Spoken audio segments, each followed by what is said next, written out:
Grabe!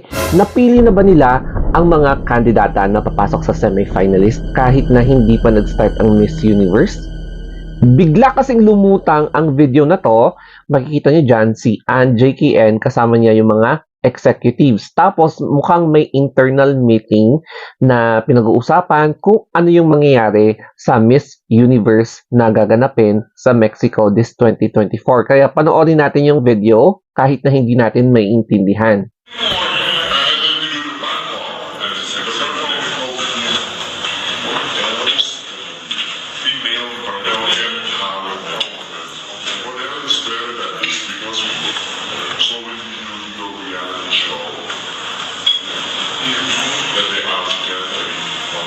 Naiintindihan mo ba?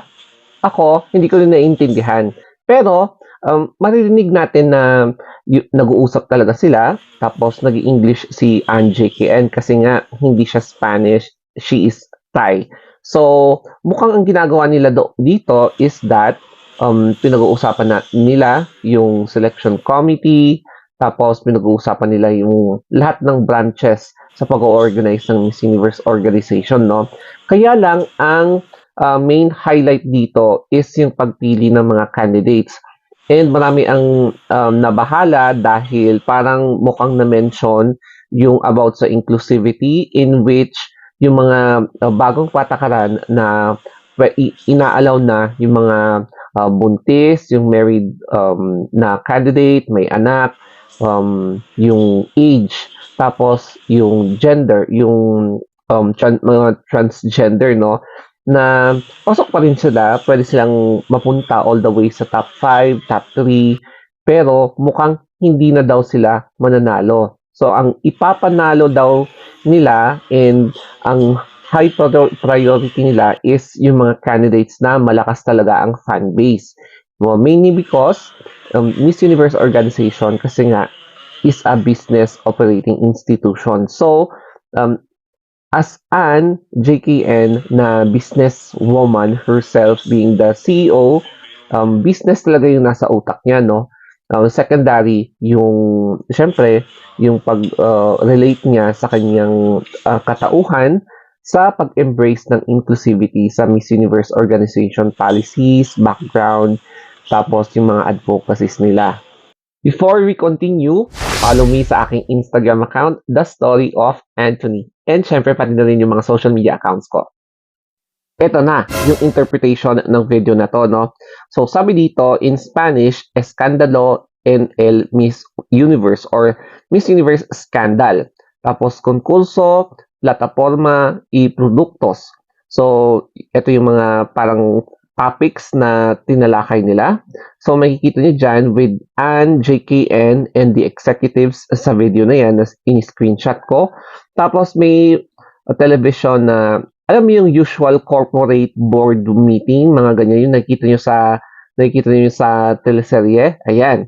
So dito, basahin natin, may kumakalat na video ng internal meeting ng MUO with Ann and executives about sa mangyayari daw na lutuan this year in Mexico, kung paano nila imamaniobra at paglalaroan di umano daw ang mga candidates, fans, tapos based sa mga Latino, pipiliin daw ang may mas mataas na social media reach. Katulad sa Miss Grand, kaya kalat na ang video na ito sa Latino community.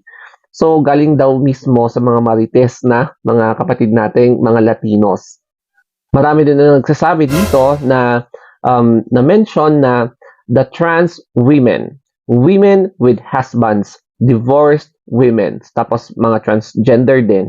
Now that we changed the age limit, they can now participate. This is a communication strategy because they can compete, but they cannot win. Yan. So we just put the policy out there, social inclusion, as people would say. So, yan daw yung mga nabanggit ni Ann Jacquard-Jutip during the board meeting together with the Miss Universe organization executives. Naglabas din ng statement ang Miss Universe organization headed by Ann Jacquard-Jutip tungkol sa mga pahayag ni former President Paula Shugart, no, Ang haba ng binanggit ng Miss Universe organization diyan sa post na 'yan. Ayoko nang basahin, pero the main summary of this particular statement is that, erroneous, malicious, ayan, at gusto pa rin i-stick yung mga policies at advocacies ng Miss Universe organization. Ayan, so 'yan yung pinaka-main summary lang, very short. So, ang haba-haba.